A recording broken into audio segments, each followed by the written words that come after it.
Oh, hello, and welcome to Prediction Movie Review.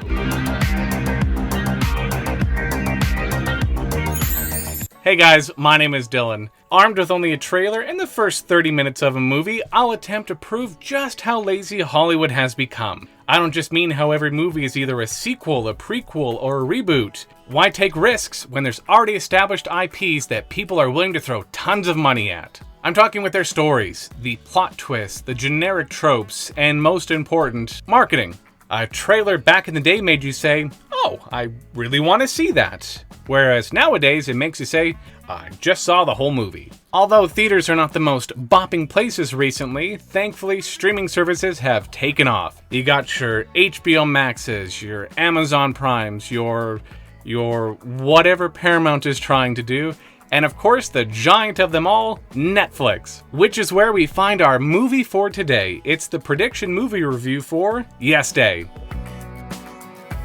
This is actually a really cute premise. Parents have to say yes to everything their kids want for one day. I would have loved one of these as a kid. It started as a book that Jennifer Garner found and made it an annual tradition in her household, and now she finds herself starring in a movie about it. Before we get to it, it's time to dive into the trailer. But saying no 50 times an hour?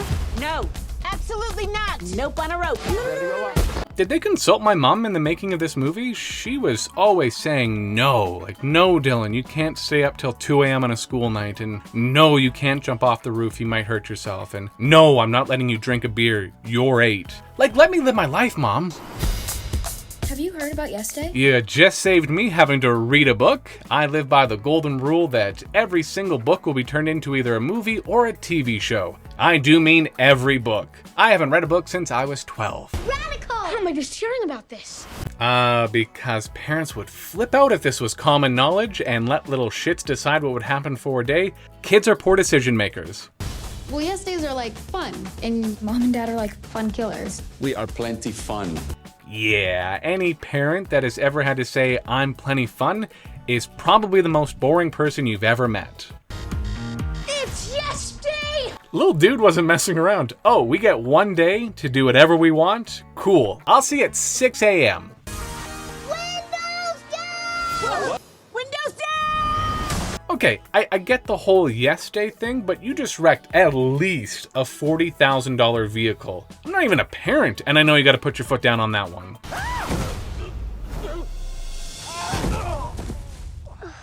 Ooh, you okay, Daddy? Daddy's okay, yes, as long as you're okay never having another sibling. Stand still, please. Oh, can I do that again? They won't even let me redo my driver's license picture I've been stuck with for 4 years, but sure, let's redo that intake photo so you look just right. Do you want a moment to fix your hair and redo your makeup? Come on. Have we watched the trailer? Yes. Was it enjoyable? Yes. Do we now get to watch the first 30 minutes of the movie? Yes. And then will we come back and make some predictions? Yes. So far, I gotta say that Yes Day is an inoffensive, if not fun-premised family movie. Nothing revolutionary and crazy, but I'm not bored. And at the end of the day, when there's like 4 new movies coming out, I'd say that's a win. One thing that needs explaining, why is there Yes Day on a Friday, and how did the kids get out of school, and how did Carlos get out of work? And that's not even the strangest thing that has happened so far. Why is that little girl who has to be, what, like 5? Why is she being taught how to twerk? Netflix, did we not learn our lessons after Cuties? It's time we take what we know from the trailer and the first 30 minutes of this movie, and just movies in general, and make some predictions on what's going to happen the rest of the way. The kids have shown their big asks for the day, and so far we've seen 3 of them. So I think the 4th big ask is the theme park rides, and the 5th is the foam party back at the house. We've seen them at the theme parks in the trailer, and the foam party was shown as well, where it's clearly nighttime. There's also a shot in the trailer where Carlos is holding the pink monkey that they get arrested for at the theme park. Carlos is going to be the one who wants to give up because he can't be away from work and he wants his phone. Dude has eaten a ton of ice cream and fell out of a tree. Also, Allison has a lot to prove by making it through Yes Day.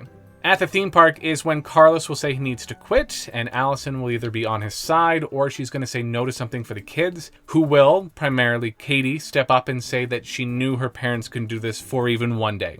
Katie will say something hurtful to her mother about how she doesn't care about them or what they want, and there's a shot in the trailer where the three kids are walking away, and we know that they aren't present when Allison is playing the banana toss game. Carlos and Allison get arrested for trying to win the monkey for their kids.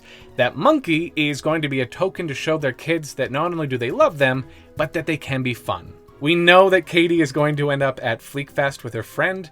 I think that after they are released, Carlos is going to go back to the house and Allison will say that she needs to go and make it up to Katie. I also feel like they were setting that up near the beginning of the movie. Allison is singing that song in the car. She is going to, at some point, end up on stage and will sing that song to her daughter, or she'll either sing it with that artist that's headlining Fleekfest, or they'll sing one of her big hits. Once everything has settled down, Katie will have a nice moment with her mother to show that they have respect for one another and that her mom can be cool.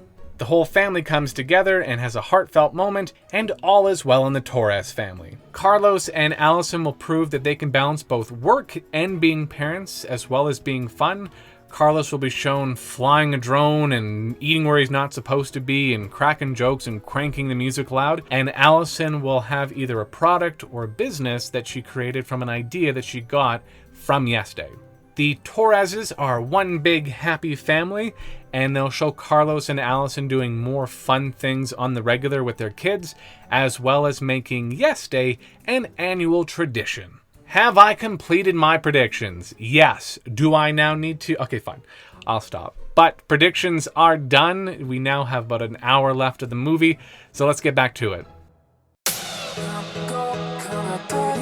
Let's get to the big thing right off the hop. Allison and Carlos get out of jail because, wait for this, we reviewed the tape and you did win the gorilla fair and square. That's great, but she beat the crap out of that lady. You don't get to let her go just because she won it fair and square. That's not how the law works. One final thing, that was a costly day for the Torres family. There was a wrecked vehicle, ambulance ride to the hospital, what could have not been cheap passes for 5 to Magic Mountain, passes to a music festival, repairs to the house for potential damage, a broken TV, oh, and a lamp. Not the lamp. I believe I made some predictions, so let's see how close I was. Thankfully, I got a few things right. If not, I would have looked pretty stupid. Well, more stupid than I already do. The first one was that it is Carlos who caves and tries to quit first. Honestly, you can't blame the guy. A lesser man such as myself would have gave up much sooner. I will give him credit. He keeps pushing through. The kids do go their own way when they're at Magic Mountain, and it is because of a fight between Katie and her parents. What I should have seen coming is that Allison is a big old snoop.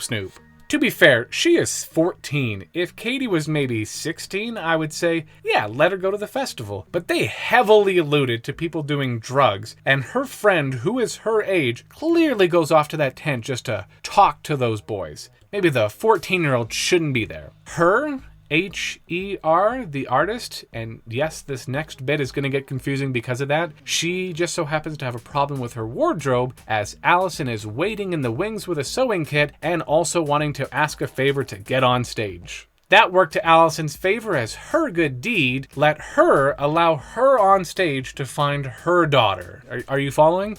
And what better way to do so than by singing the song that you two used to sing together? Aw, how sweet. I did find it funny that after Allison and Katie reunited in the past, that her says to come up on stage, and Katie says, go mom, go. And in the middle of a music festival with a roaring crowd, and they are rows back, her somehow hears their conversation and says, I meant both of you. They sing with her and return home to find Carlos having whipped those damn kids into shape and getting some free child labor out of it, and the Torres family comes together to show that they've learned a little bit more about each other. To go along with that, there wasn't numerous examples showing the parents doing more fun things with their kids, but they do have that sweet camp out in the backyard as one big happy family. As for things I was incorrect about, I could have bet that I had the big asks right. I could have sworn from the trailer the fourth big ask would be the theme parks. To be fair, she is 14. If Katie was maybe 16, I would say Magic Mountain is Allison's fun idea. Much more exciting than the putt-putt place the kids wanted to go to.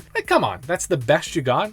The gorilla I figured would play a key part heading into the third act, and it does. Rather than being a way to show the kids how fun they are, it's actually a way for Allison to hold on to her daughter's youth. What better way to show your daughter who's mad at you because she's trying to grow up and be an adult than by giving her her favorite stuffed animal from when she was a little kid? I really thought we saw Carlos being a jerk at work and Allison at that job interview as a way to set them up for the end where Carlos is more fun at work and Allison has created a product or business based off of an idea from Yes Day. But rather, Carlos was set up to show that not only can he be stern at work, he can be stern at home as well with the kids. And Allison, I honestly have not figured that one out yet. I feel like the entire purpose of her going to that interview was just to show that she's not young anymore.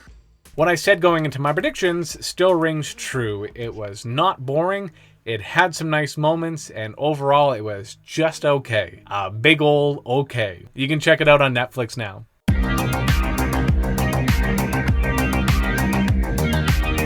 Do you have a movie that you want to see a prediction movie review for? Obviously, I can't have seen the movie in order to make this work, but leave your suggestions in the comments below. Lastly, I predict that you will like the video and subscribe, and that's appreciated. Until next time, I'll catch you later.